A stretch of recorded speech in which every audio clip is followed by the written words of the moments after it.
dropped out for a second. All right, so I'm gonna go I'm gonna go do another set. My goal was to be able to hit 3 sets of 15 at the 50 pounds, 22.67 kilograms. So I did that. So I'm gonna go for another set and see how it goes. Going for a bonus set. See if I can hit all 15.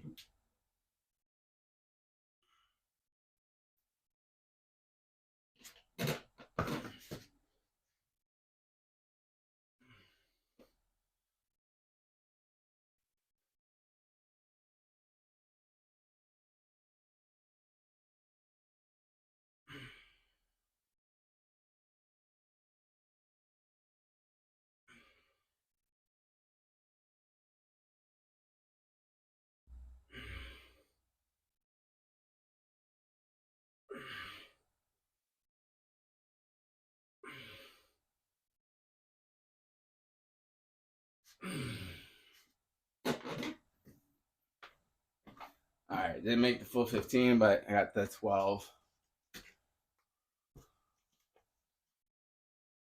After Koba says, after the workout, my shoulder still hurts.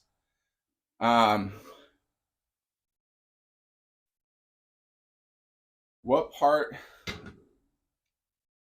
So if it hurts in here, you may look at how much weight you're pushing. If it hurts like on the inside, if the shoulder's sore, like the muscle, then you're probably okay. It's just gonna get better over time. So trying to figure out, definitely want to listen to your body and see like, hey, like, am I doing too much, or am I and check your technique. I have horrible technique. Part of what I said about like getting distracted easily affects my form and my technique. So I would definitely make sure that you have proper form for each exercise you're doing. And again, don't be worried about starting out light. And I would encourage starting out light. Everyone would like figure out what your techniques should be, make sure you're able to hold it correctly. And that's easier if you're doing lighter weights. It can be humiliating a little bit, especially if you're watching like other people online. You can, you see them doing the heavier weights, and that can be kind of frustrating when you're not able to do it. But that's fine. Like start out small, and it'll get better.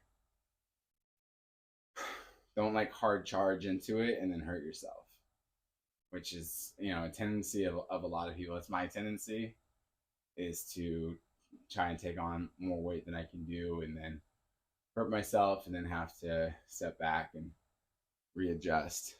So try and avoid that.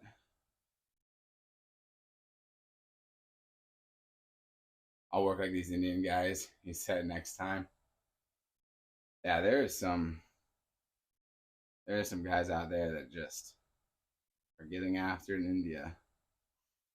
All right, I gotta adjust this. I'm gonna go down to the 40 pounds. That's 18.14 kilograms.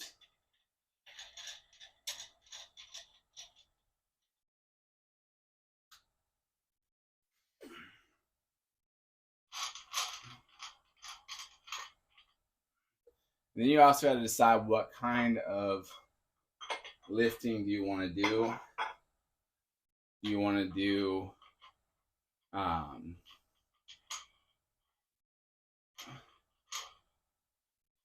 to do like high reps, low weight? Do you want to do high weight, low reps? You got to make those decisions. I would say like try and keep it simple when you're starting out. Like if you watch, I do very basic exercise. I don't get complicated. I'm not like, oh, I'm gonna, you know, lift and twist in this way, and I don't do like targeting specific like tiny muscles that some people do. But I'm also not going to shows, so you'll see like a big difference between guys that are training for shows versus just generally just trying to be strong.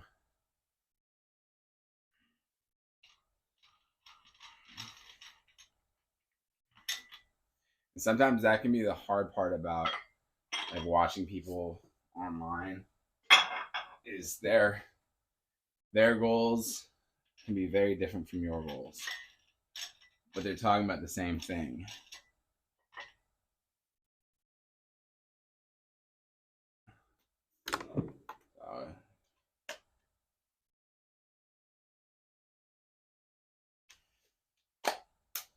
I think it would be like the difference if you were, let's say, you were a gun enthusiast and you wanted to get into hunting, but all you were watching was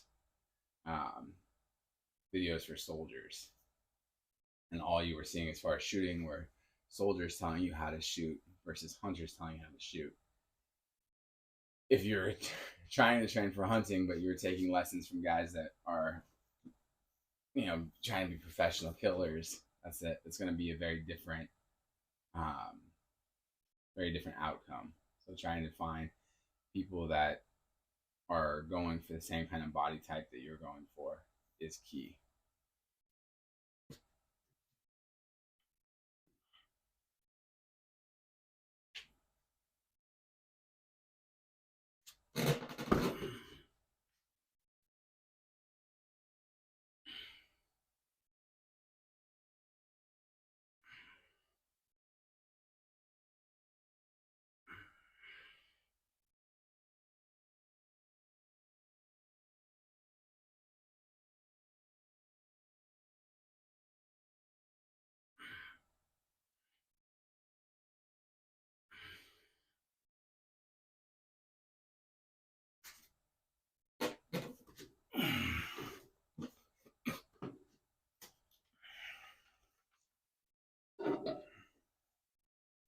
And then just also like making sure you have a good expectation for what your body can do. You'll see people go back and forth about whether or not there's really like different body types. Can everybody reach a certain standard? And I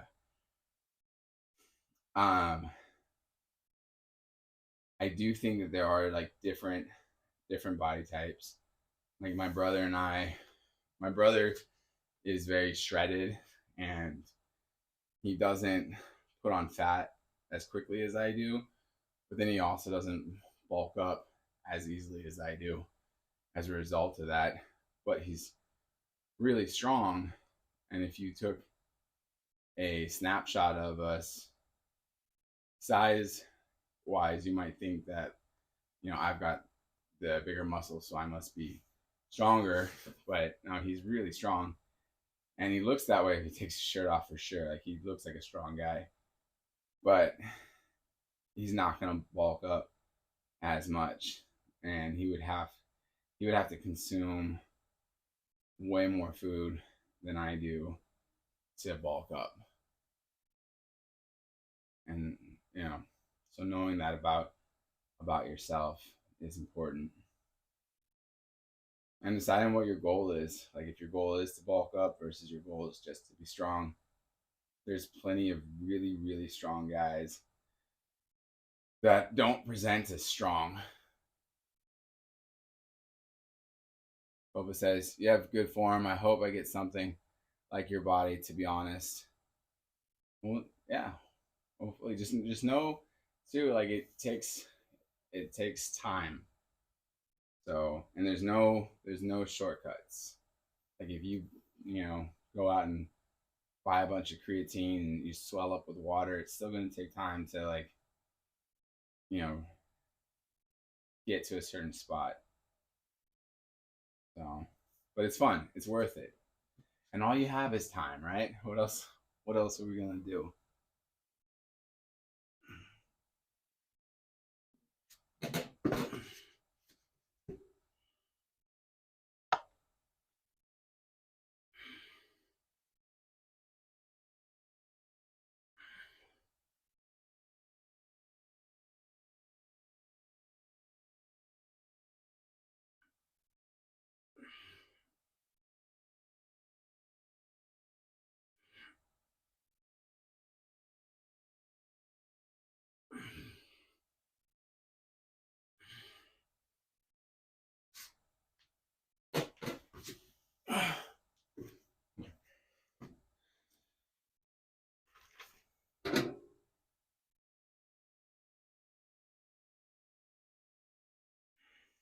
I found for me, planning planning to grow over the long term has been better than like trying to dramatically change myself in the short term. The problem is like for me is when I've tried to be like, okay, I'm gonna like look this ripped in 30 days, that you kill yourself to make it there, and then because you're pushing so hard, you have a greater chance of hurting yourself. And not just about bad form, but just you're not giving yourself enough time to recover. Or there's the other side of like for me, um, if you're trying to cut weight, you're not eating as much, so you're more irritated as a person. And when you have like kids and a family, you just can't walk around being irritated all the time. So instead of trying to dramatically change yourself in a short time span, giving yourself, you know, a long time, it to me is a better idea. A lot of people do like body transformations and they're like, oh, I'm gonna transform myself in 3 months, 90 days.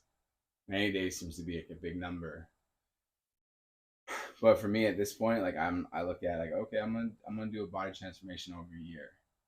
And I think it's better to have that long term plan. And the habits that you make along the way in a year are more likely to stick than the habits that you make in 90 days.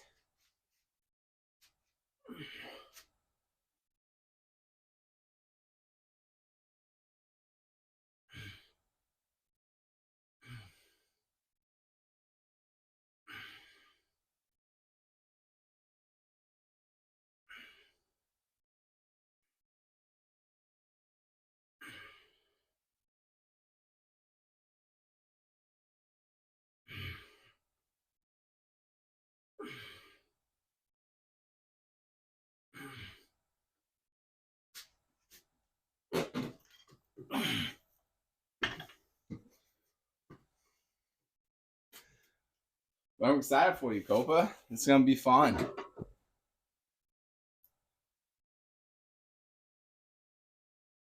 think you're gonna have a good time. I think you're gonna like it.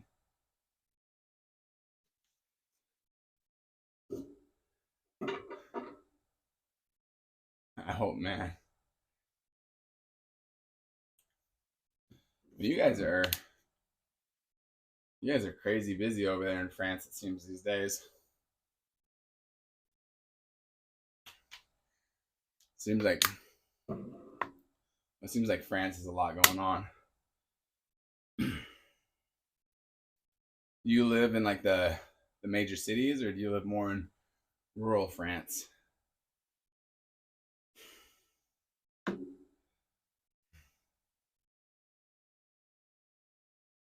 France is not good for now.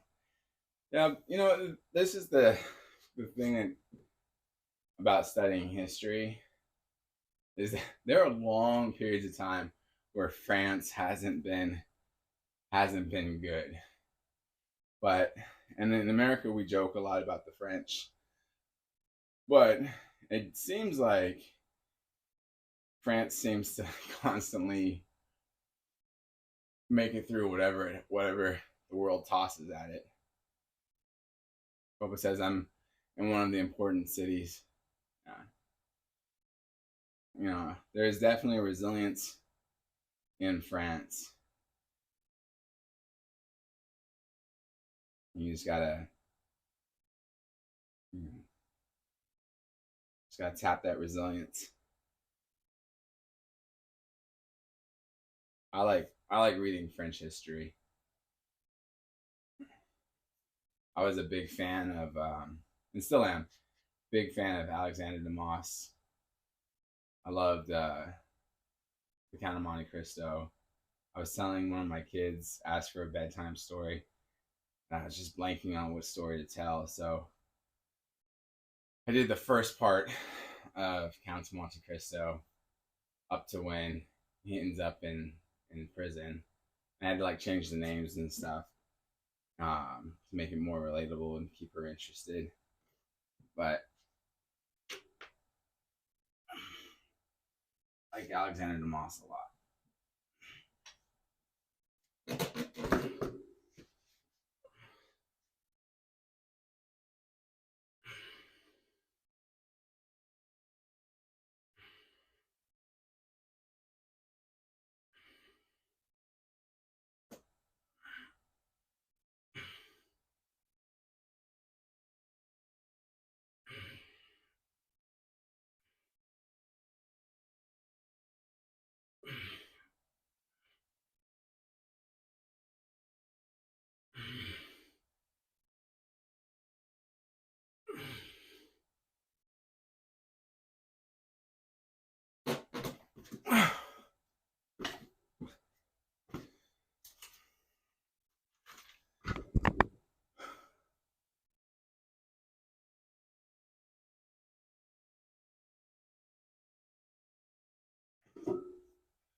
I think Alexander Dumas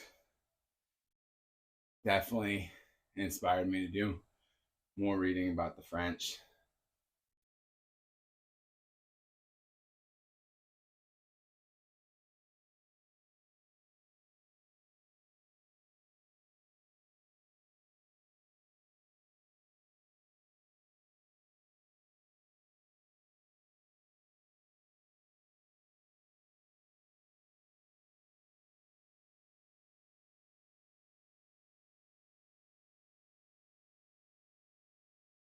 And of course, the United States wouldn't be as free without the French help during the Revolutionary War. That may not have gone our way without the French.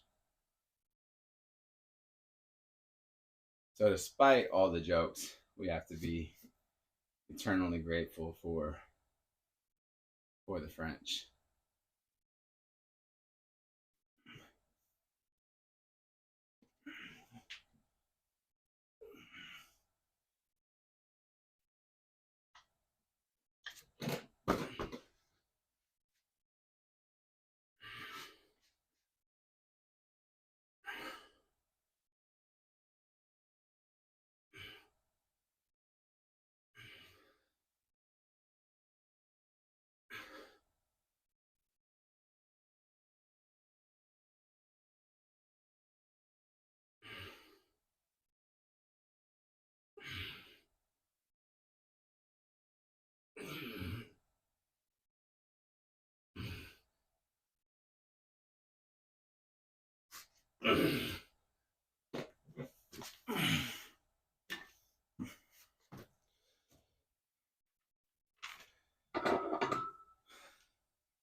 Well, now it's going to be even more fascinating as time goes on, because the the French story as you guys have taken on so many immigrants and infused them into your society, the France's France's history will become increasingly like the United States history, where the United States history is no longer just the story of the British colonizing or the story of the you know Spanish and the French, but you know you have a lot more people groups coming from all over, and as they intertwine their cultures and their history intertwine with ours.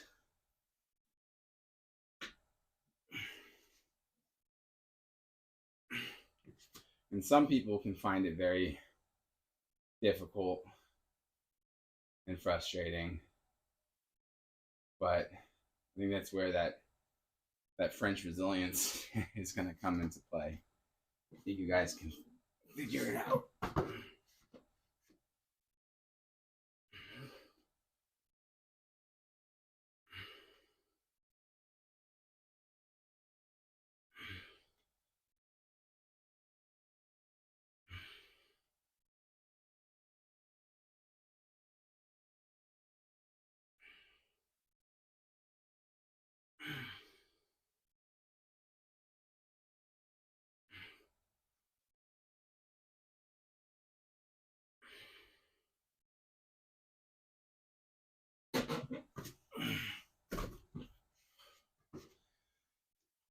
For me, what helps is looking at my own family history and knowing that I'm made up of people groups that have always struggled and seem to have made it through hard times.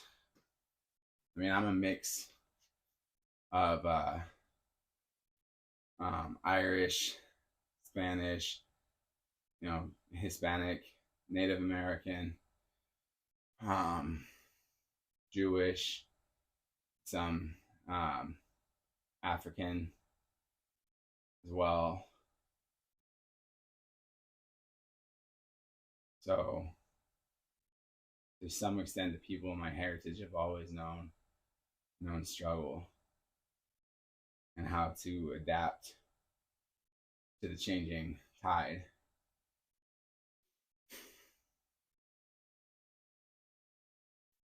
So,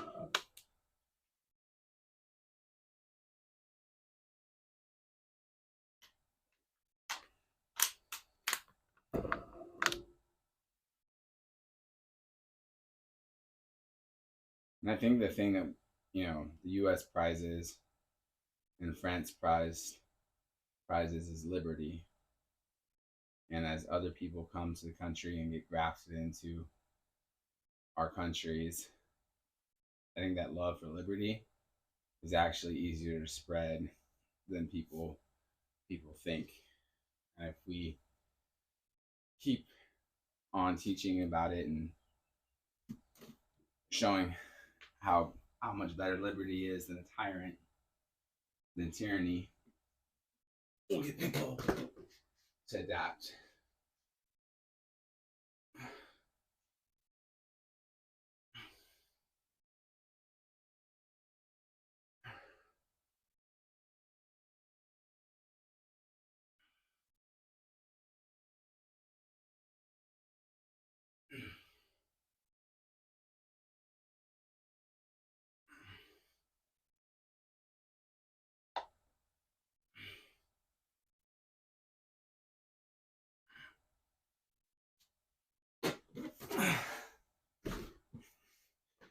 I think one of the funny things is that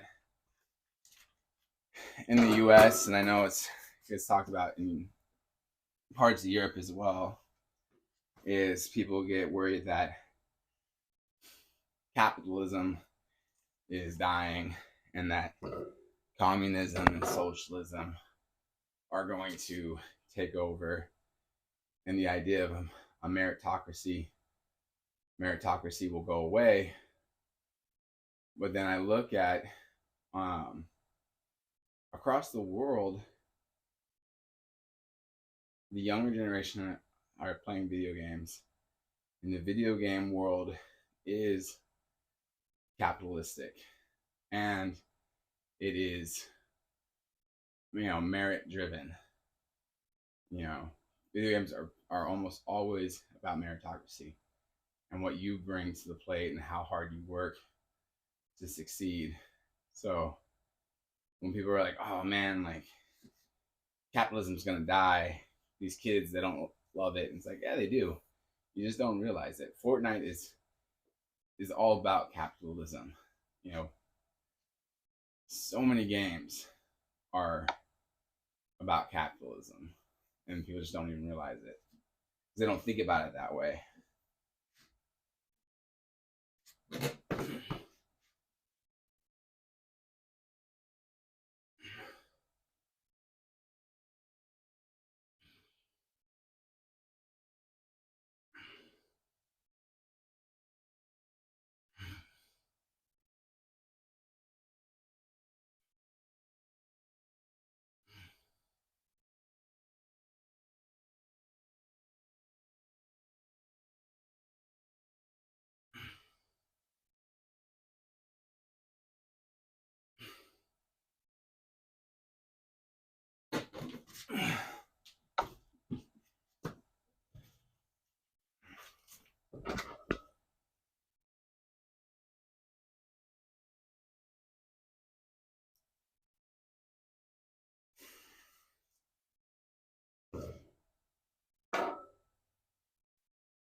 I think it's important to talk to younger generations when you're older, because I think when you get to a certain age, if you isolate from the younger generations, it's very easy to like fear them because you don't understand what's driving them, and so it all seems scary and like they don't get concepts. But if you take time to talk to them, it's not as scary. You can see like they have goals, they have aspirations. You just don't recognize it because it doesn't look the same way as it did when you were a kid.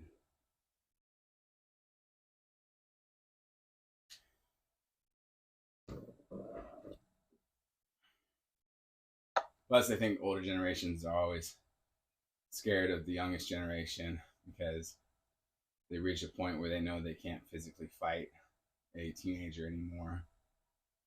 And when you're older and you can't fight a teenager, then you get more and more scared, and then you get more resentful, and then of that fear, and so then you just lash out verbally. I think that's why like older people too will talk to like the middle generations about how bad the next generation is, and I think that they are trying to build up an alliance subconsciously, not consciously, but subconsciously, they're like talking to their kids about like the grandkids or the great grandkids, and they're trying to make sure that the middle-aged crew is ready to fight the teenagers to protect them. At least that's my theory. That generational strife is caused by a concern of being hurt. Um,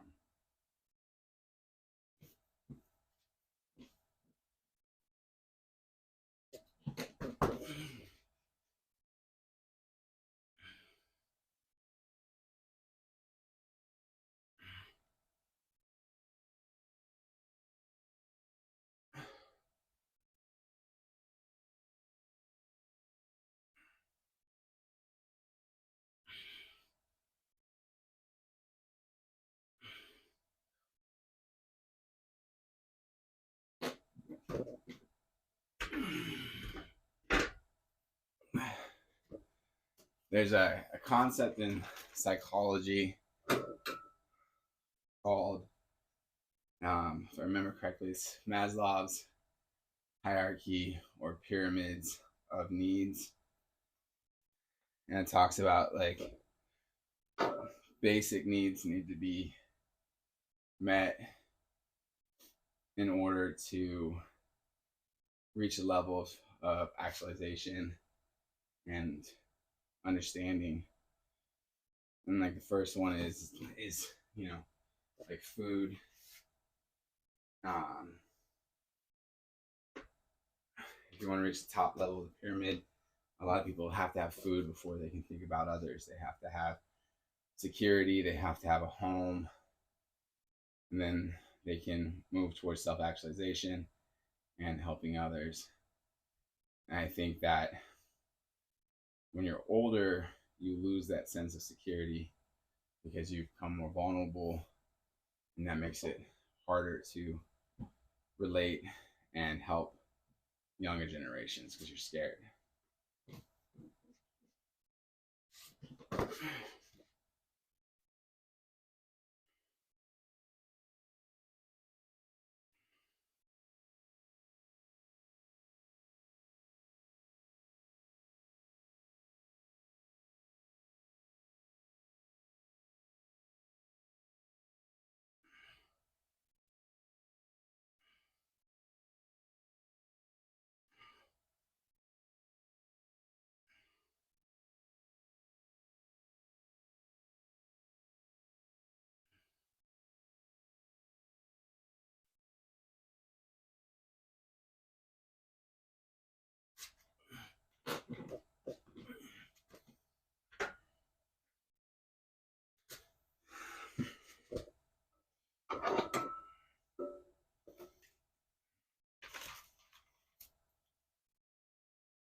That's why you have to make it a practice to conquer fear and move past it. And it will be so much better for you.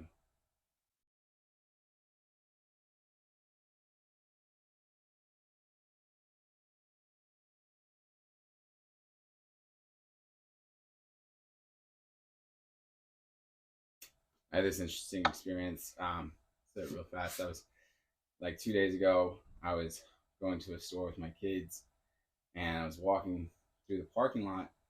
I hear this car just come zooming behind us, and it just drives super fast to the parking lot, and it slows down before it gets to us, and the person parks, and like, man, I could I could say something to him about it, or I could just like mind my own business and hope that he doesn't run over someone in the future.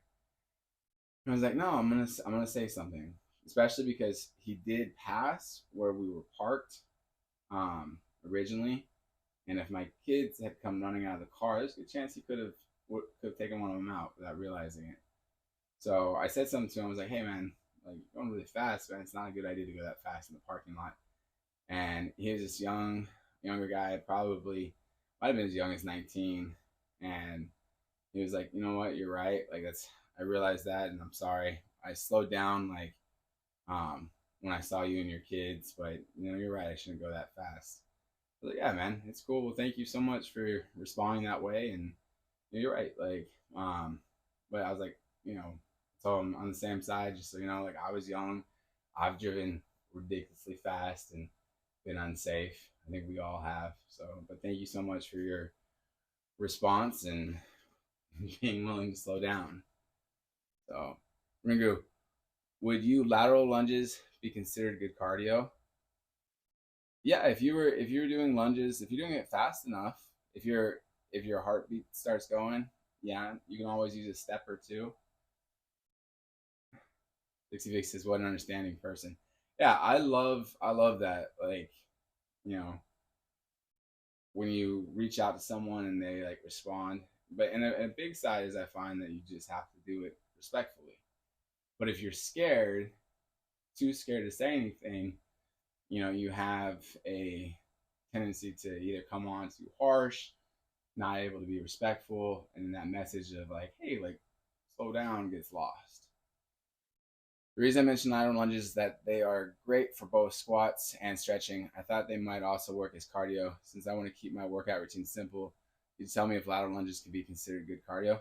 Yes, if you're doing lateral lunges and you're like going fast enough that your heart rate's going, then yeah, they can be good cardio. So yes, I do weighted lunges when I do mine, but that's because I'm going more for the weight. But without it, yeah, doing lunges is great for cardio. Anything that gets your heart rate going is good.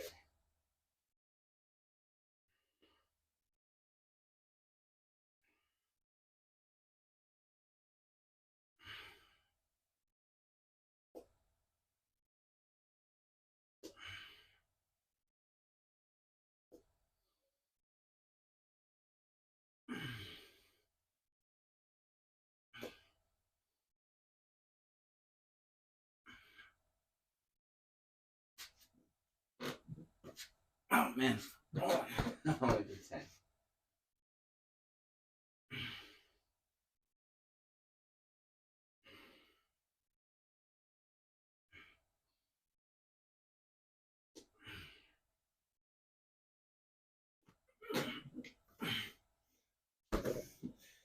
And then if you're doing lunges and you're trying to do cardio and it starts to dip a little bit, um, so I find like when I'm trying to do lunges or something for cardio, where sometimes it can start to like go down.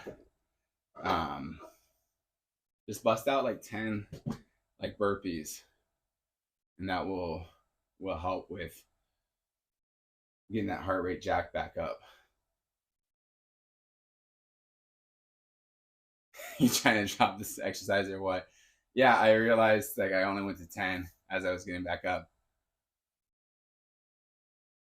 He says, "Oh man, I will enroll in the physiotherapy program this autumn. I can't wait to know all the muscles and exercises." Yeah. Well, the cool thing about physiotherapy is if you learn like what people need to do in order to help problem areas, and that'll be fun because when someone's like, "Oh man, like Copa was saying earlier, like, oh, my shoulder, like, hurts." Like, let's say he keeps going, and no matter what he does, it keeps, you know, being sore. A physiotherapist will be able to look at it and be like, well, you this part of your muscle is not really developed as well, and you're putting a lot of strain there. So if you do these exercises, these alternatives, then you're gonna find, you know, a lot more progress.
And then Ringer, if you're still hanging out, I don't know if you know, I said burpee, but a lot of people have different names for them.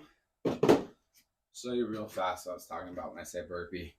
So you're doing your lunges, you're starting to get tired, your heart rate's starting to drop. Just jump down, you go to push-up position, and then jump.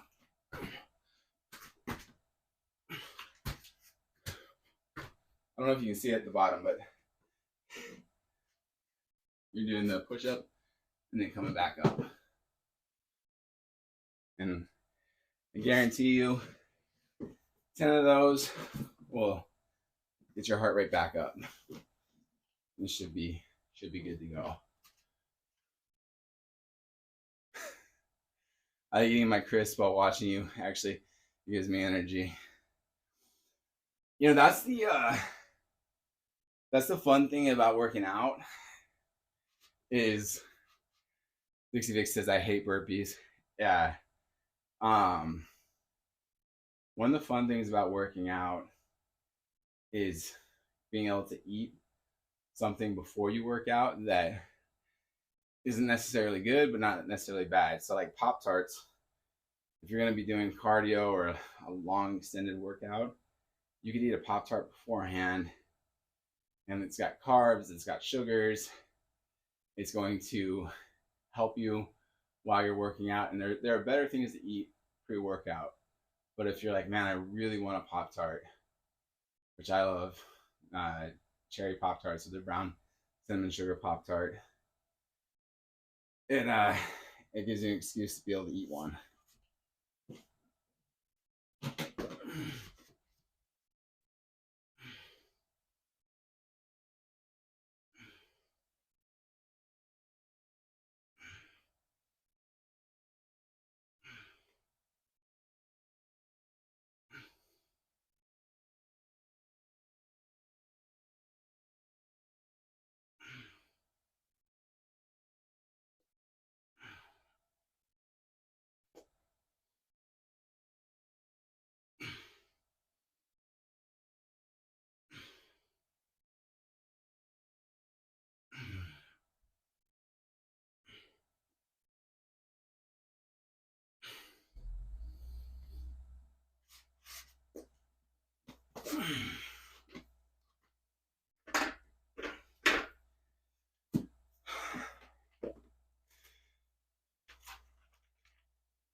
Here, Dixie, I'll show you this.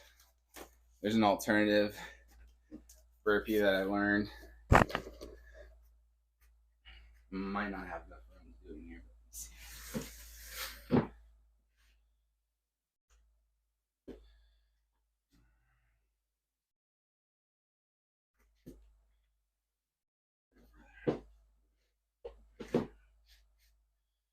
All right, I'm gonna try this. I might not have enough room to do this right.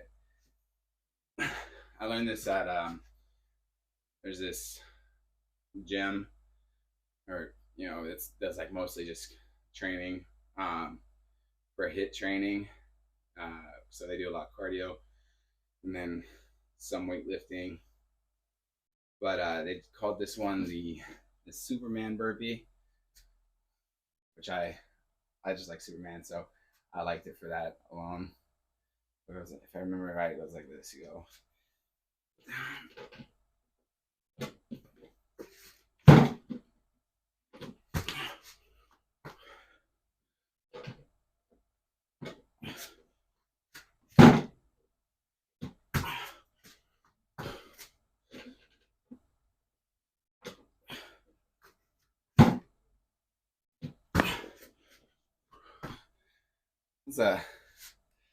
It's a fun alternative. So. All